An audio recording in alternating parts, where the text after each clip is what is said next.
Arrow Films is a leading independent entertainment distribution company established in 1991.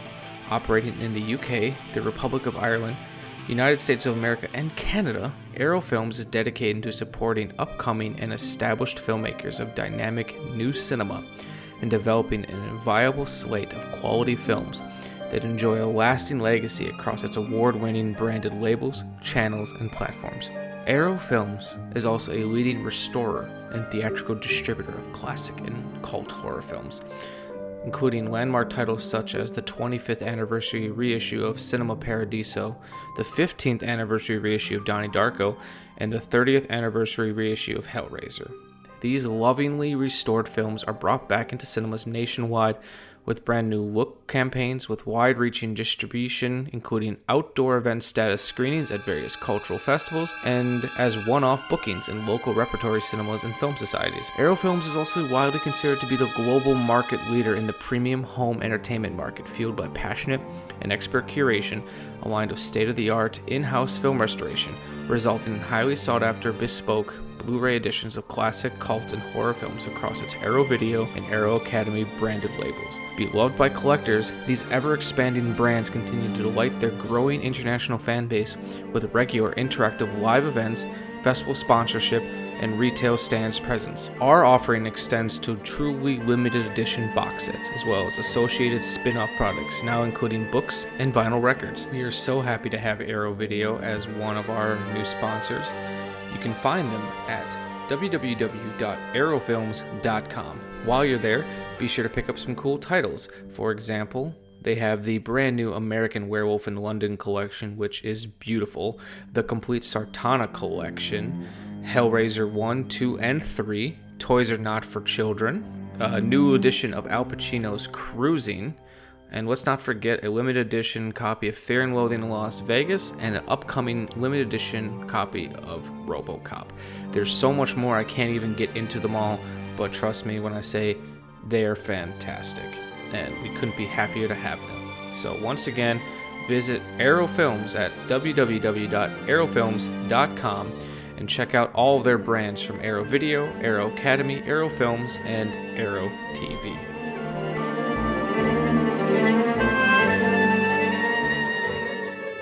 Warning! This movie podcast actually discusses movies. Be aware that it may discuss any of the following elements: endings, surprise twists, unexpected cameos, and all manner of spoilers. If this doesn't appeal to you, why listen to a movie podcast? Without further ado, please enjoy our feature presentation, The Shameless Picture Show.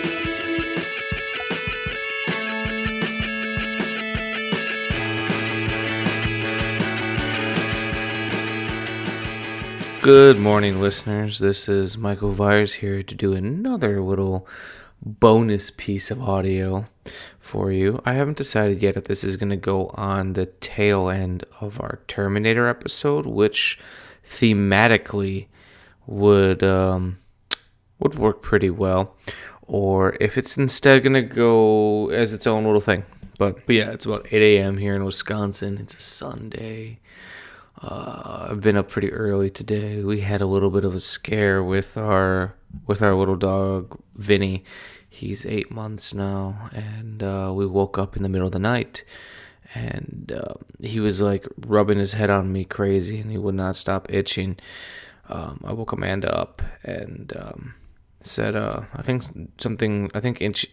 Vinny's got an itch or something. He won't stop scratching himself, and we felt his head, and it felt weirdly bumpy. And then when we turned the lights on, we saw that his face had swelled up like at least 2 sizes, and we deduced he was having an allergic reaction to something. So this was around 2 a.m. We panicked and took him to the vet emergency hospital, and they confirmed there was an allergic reaction. We have no idea to what. His face was swollen and he had hives going down his back. We haven't really introduced anything new into the household, so I guess one thought process could be that it was a bug bite of some sort, but what are you going to do? So we've been up pretty early today. We went back to sleep around 3 a.m., I want to say, and yeah, like, we tried to get back to sleep. I had better luck than Amanda, but we didn't sleep much, so we've been up since at least 6, for real. And I didn't originally know if I was going to record this, but I didn't want to keep putting it off. So, enough of my little melodramatic life. I'm here to review some movies. Some movies, you say? Yes, some movies. So, as I said before, at least I think I said it before, I don't remember. I am here today to review a classic, I guess. Actually, no, I'm not even going to say I guess. Fuck it, this movie is a classic. I am here to review Paul Verhoeven's film, ROBOCOP. So, description of the film from Arrow Video says, ROBOCOP from Orion Pictures marked Flesh and Blood director Paul Verhoeven's Hollywood debut and instantly became an enduring sci-fi action classic when it landed in theaters in the summer of 1987. Verhoeven's perilously exciting and connected visuals were matched by a sharp script, iconic cast, and exceptional special effects by Rob Bottin, best known for The Thing, and Phil Tippett from The Empire Strikes Back. The film takes place in Detroit in the not-too-distant future. Heroic cop Alex Murphy, played by Peter Weller from the Adventures of Buckaroo Banzai, is gunned down in the line of duty, only to be resurrected as RoboCop, a cybernetic mix of spare human parts and Motor City steel, and the latest defense against crime designed by the all-powerful OCP Corporation. As RoboCop's memories of his former life as Murphy resurface, only his ex-partner, Nancy Allen from Dressed to Kill, stand beside him to fight against the vicious thugs responsible for his death, as well as a nefarious top-level OCP executive orchestrating the chaos from above. Unsurpassingly thrilling, unexpectedly moving, and unforgettably hilarious in equal measure, the future of law enforcement is back in a definitive Blu-ray presentation packed with hours of brand new bonus features and exclusive collectible packaging. We get the best of both worlds. The fastest reflexes modern technology has to offer, onboard computer-assisted memory, and a lifetime of on-the-street law enforcement programming. It is my great pleasure to present to you RoboCop.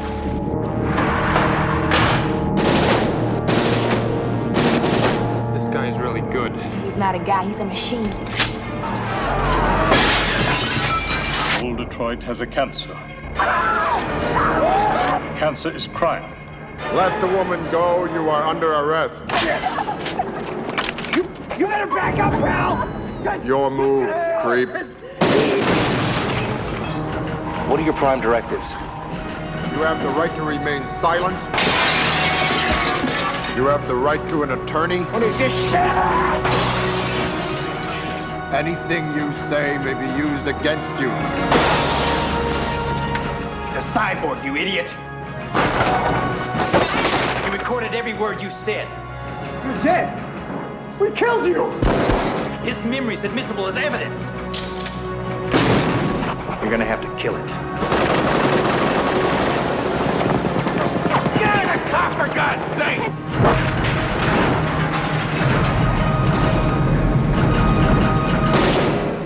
RoboCop, the future of law enforcement. RoboCop. RoboCop is a movie I actually saw relatively late in my life. Another discovery that I have to give credit to my beautiful and talented wife Amanda. I might not have seen. Well, I know I would have eventually seen it. I don't know when I would have seen it had it not been for her. And the first time I saw it was around the time that the RoboCop remake came out. So what was that? A couple years ago? I want to say 2014, maybe 2015, something like that. Unimportant. And the trailer for it looked good. I know the film was not very well loved. I remember enjoying it at the time. But I remember thinking, no, actually, we went to go see it, and I remember relatively liking it. And I was told her, it's like, yeah, if I've seen RoboCop, I don't remember when I have. Because when I was a kid, RoboCop was on, it was very much like the Terminator films. It was on all the time. But I don't know if it was the original RoboCop that was on all the time, if it was one of the sequels. I knew the image of RoboCop. I knew roughly the story of RoboCop. And she's like, oh, I love RoboCop. And we found out later on she does love RoboCop.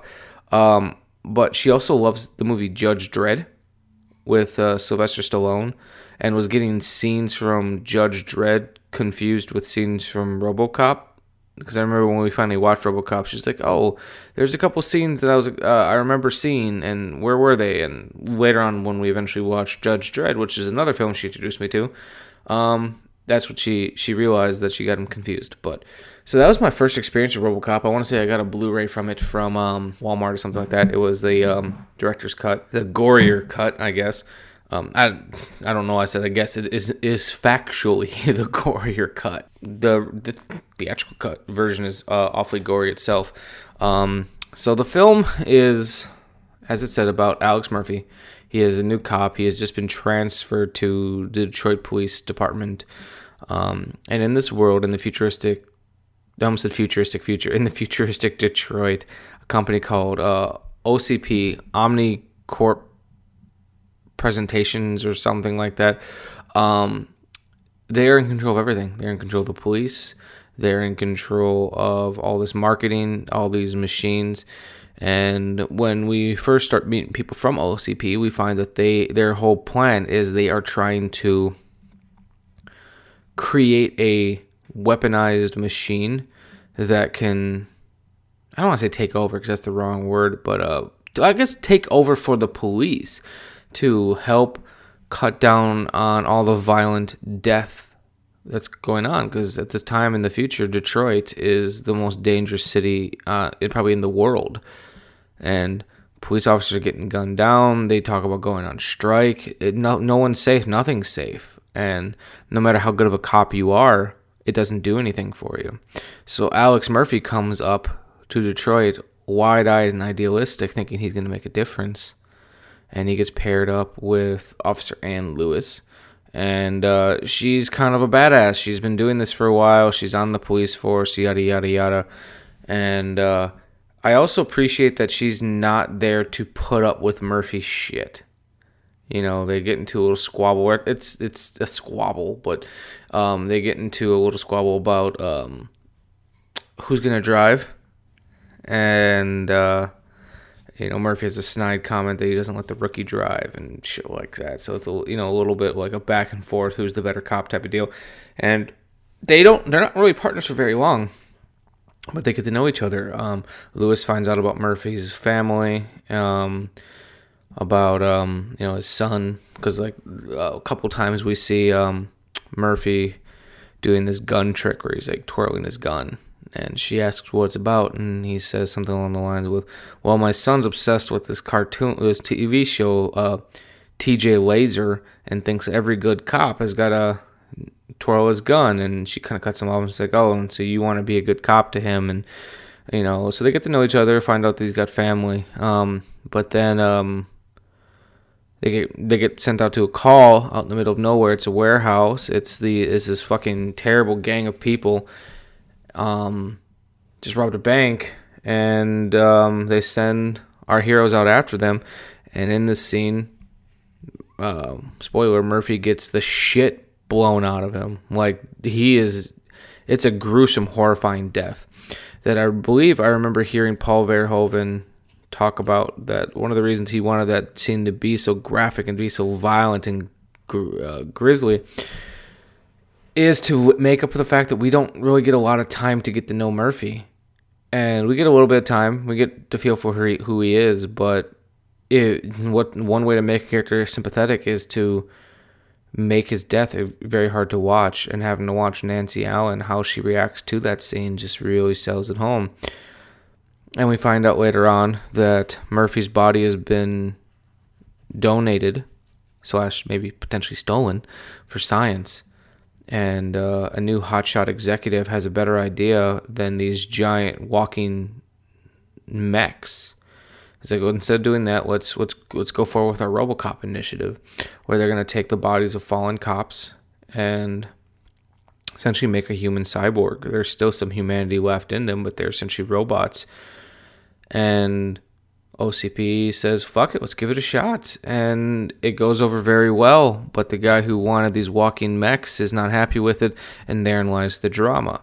The film is, and then, not only that, but then it's Nancy Allen realizing that her former partner was turned into this machine, and then it's also about Murphy finding his own path, his own past again. He doesn't remember who he was, and he keeps getting these flashes, these images of his son, his wife, and the life he had before, and he doesn't know why he's plagued by these. So therein lies, in fact, the drama. The film I love, actually. I unapologetically love Terminator more. That's the movie I grew up with. That's the movie that just hit me in the right way. And I liked RoboCop the first time I saw it. I liked it a lot. But the more I see it, the more I appreciate it. And one thing that I think Arrow's releases do astonishingly well is they make you love a film even more than you thought you did before. A case in point, with the last Arrow title I reviewed, American Werewolf in London, I already liked that movie. But I left loving that movie. I came into RoboCop liking RoboCop. I left loving it. And not only because of their presentation, because all the time and care they put into the features themselves. One thing I love about RoboCop is it's satirical. It's funny. It's action-packed. It's grotesque. It's all these things wrapped up into one bubble. And a film like this shouldn't have worked. It should have been just a B picture. But it became a big fucking smash. And a big part of the reason why is it's a perfect storm of writing. The screenwriter, I'm blanking on his name at the moment. Edward Neumeier and Michael Miner. They wrote a hell of a script. They wrote a script that is satirical, that is commenting on the world, is commenting on consumerism and where we could be in the future. And then it also came together with Paul Verhoeven, who had a very specific vision. He came from making, I believe, art films from Europe. And it even says in one of the special features, at first, he didn't quite get it. But they showed him a bunch of Judge Dredd comic books, and somehow that made a click for him, and then he really connected to material. There's a famous story that when he got the script across his desk, he read the title of the film, and he just threw it away. He's like, whatever. And his wife read a couple pages, maybe even read the entire script, and said, no, you should check this out. And he gave it a second chance and agreed to do it. And then, of course, you have the amazing special effects by Rob Bottin and Paul Tippett. That is what also makes the film iconic. What would the film be without these great effects? This could have been a really cheesy film very easily. I feel like everything that's been said about RoboCop is out there. I don't feel like I'm really adding anything new to the mix of it other than this is a must-buy. I feel like I say that a lot with Arrow, but this is truly a must-own for fans. This is the best release of RoboCop that I've ever seen. It's the most comprehensive, and honestly, the film's stunning. It's gorgeous, and it's got, which is not a movie, I never really thought of RoboCop as having really great cinematography, but in my personal opinion, it does. And on top of all that, you get 3 cuts of the film. So that's pretty amazing. So let's talk about extras. There's a lot of them. So, limited edition contents on the film. There's a 4K restoration of the film from the original camera negative by MGM, transferred in 2013 and approved by director Paul Verhoeven. Newly commissioned artwork by Paul Schipper. Director's cut and theatrical cut of the film on 2 high-definition 1080p Blu-ray discs. Original lossless stereo and 4-channel mixes plus DTS HD MA 5.1 surround sound option on both cuts. I listened to the 4-channel mix because I have rear speakers, so I want to use them, and it sounded fantastic. The movement of sound in this film and how clean and crisp everything was, the highs and the lows. Part of the reason is I do have a decent sound system, but if you're listening off of a nice sound system, a nice sound bar, you're just gonna notice the how clean and detailed everything sounds, and it's an amazing movement of sound, great vocal registry, everything. There's English subtitles for the deaf and hard of hearing on both discs. 6 collector's postcards, limited edition exclusive. A double-sided fold-out poster, which is also limited edition exclusive. Reversible sleeve featuring original and newly commissioned artwork, also on the limited edition exclusive. And then there's an 80-page limited edition collector's booklet featuring new writing on the film by Omar Ahmed, Christopher Griffiths, and Henry Blythe. a 1987 Fangoria interview with Rob Bottin, and archive publicity materials. And some of those contents will be exclusive to the limited edition. The version I have has all of those. And then each disc has special features.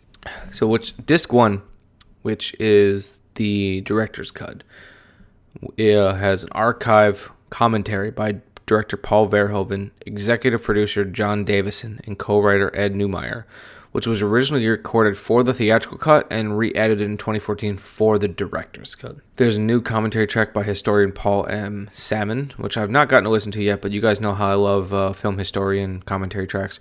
And then there's a new commentary by fans Christopher Griffiths, Gary Smart, and Eastwood Allen, which is interesting. So I love commentaries. Director commentaries are always really good. Cinematographer commentaries are great on a technical level.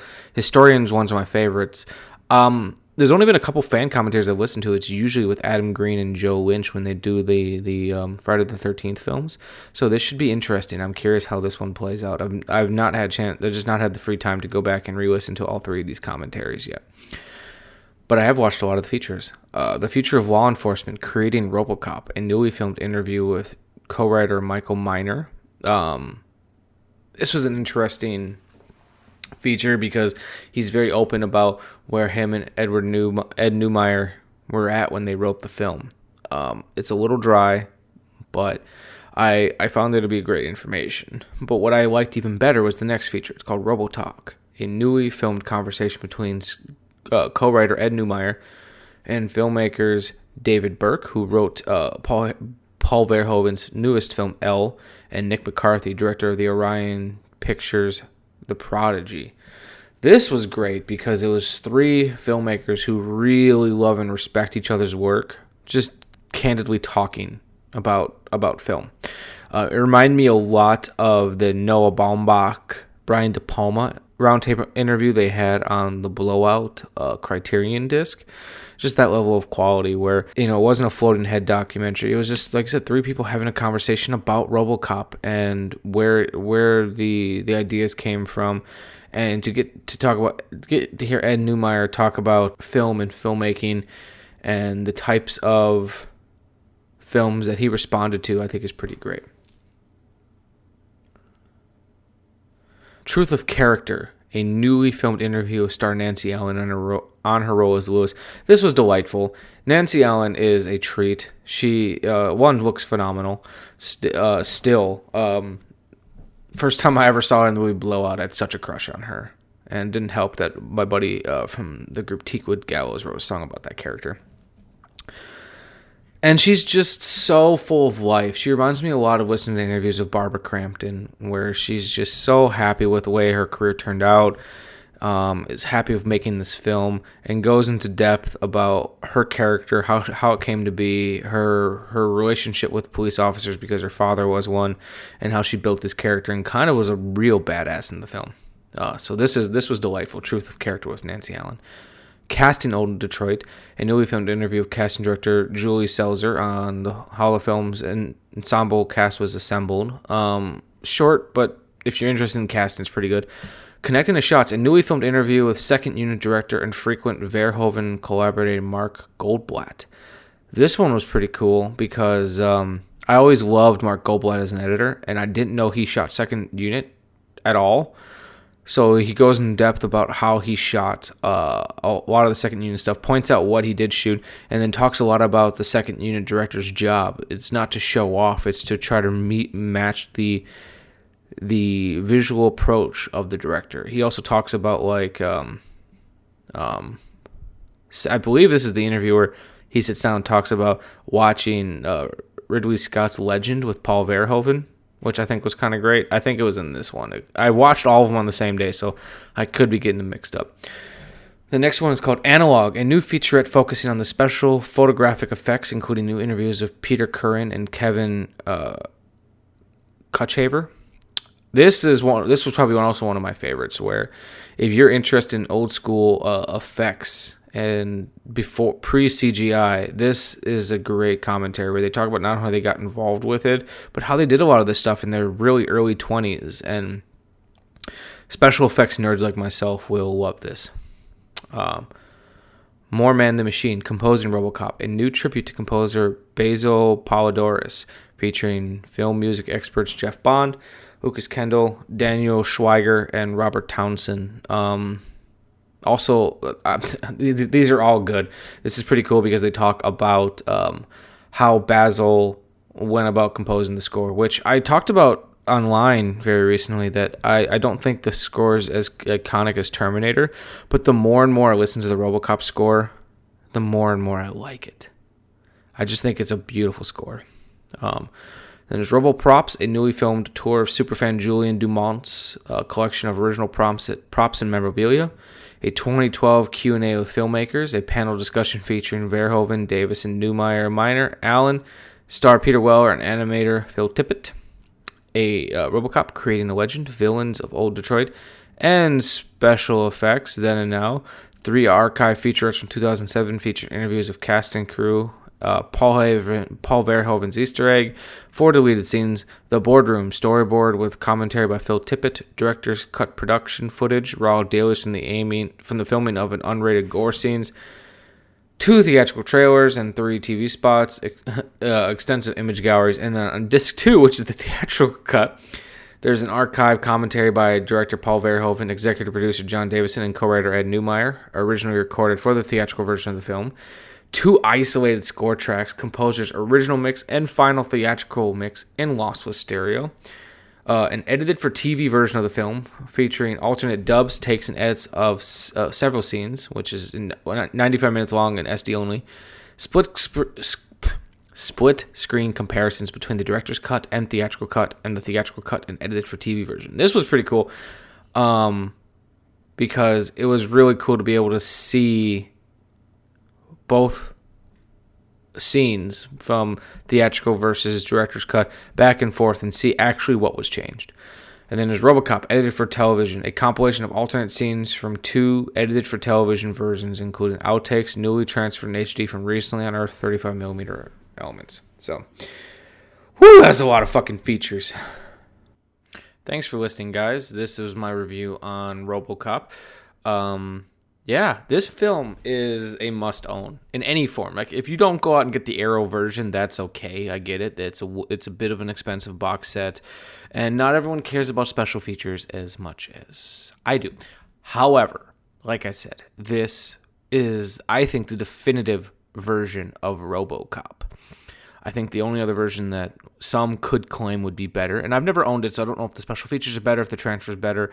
There was a RoboCop Criterion DVD back out in the day, which for the longest time was the only way you could actually get the what's the word I'm looking for? Get the unrated cut. But now that's plenty available. But just all the different cuts of RoboCop on this disc, as well as all the special features, the great sound mixing, everything. This disc is a must own. Plus the essays on the inside of the packaging, which I don't think I've really talked too much about. It's going to make you love and appreciate this movie even more. Arrow put a lot of hard work and effort into this, and I think it's something that every fan should own. So that's going to be it for this episode of the Shameless Picture Show, guys. We are here every other week, except for, weeks where we can't get an episode together. I know it's very not coming. We're here every other week, except we're here almost every other week. I do bring out bonus episodes quite often. We will be having a Patreon launching by the end of the beginning of the new year, rolling into season 4 of the Shameless Picture Show. I honestly didn't know if me and Nick would make it past season 2. Like, it's something we both wanted to do. I just didn't think I'd commit to it for so long. But then it just became something I really love doing. And honestly, getting sponsors for the show and being able to discover all this cool new stuff, that just made it so much easier. So, yeah, I'm thankful you're here. I'm thankful you're listening. I'm thankful that you guys give a shit about what I have to say about movies. I'm no one. I'm just a straight white male dude. Straight white male dude, that's redundant. I'm just a straight white male.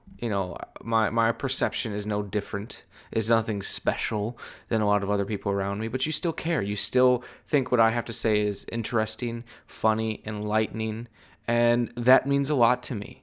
It really does. The fact that there's people out there that look forward to hearing what I have to say about ROBOCOP or Ultraman or The Terminator or Audition or all these other things. And I'm still going to try to bring out the best fucking guests I can find. I think this season had some of the best guests we've ever had. And to see the responses that I've gotten from people make me excited to find new people to bring out on this show. So next year, I am confident that is going to be a make or break season for the Shameless Picture Show. I think it's either going to be our best season yet, or else. I don't know. I'm making a threat to myself. I don't know what that means, but I think it's going to be something spectacular. And I love every single one of you for listening. For the people that have reached out personally and told me they've listened, thank you very much. For the people who are just discovering the show, thank you very much for giving me a shot. And I love you all. Merry Christmas. Fuck yeah, it's my favorite holiday, Christmas. Go watch some movies. Go watch the best version of A Christmas Carol, the Mickey Mouse Christmas Carol that's on Disney Plus currently. Hell, with the Patreon, maybe I'll start giving monthly suggestions for movies to watch on Disney Plus. You know, yeah, there's Star Wars, there's Marvel, that's all fucking cool. But, you know, have you watched The Apple Dumpling Gang? No? Have you watched The Absent-Minded Professor? No? Well, maybe I'll give you some suggestions. I'm also going to do watch-alongs with movies, and you guys will have a chance to suggest what I should watch. That's cool, isn't it? Yeah, I thought so. So, thank you guys again. Thank you for listening. We're going to keep doing this show, and if you're not down with that, I've got 2 words for you. Watch movies.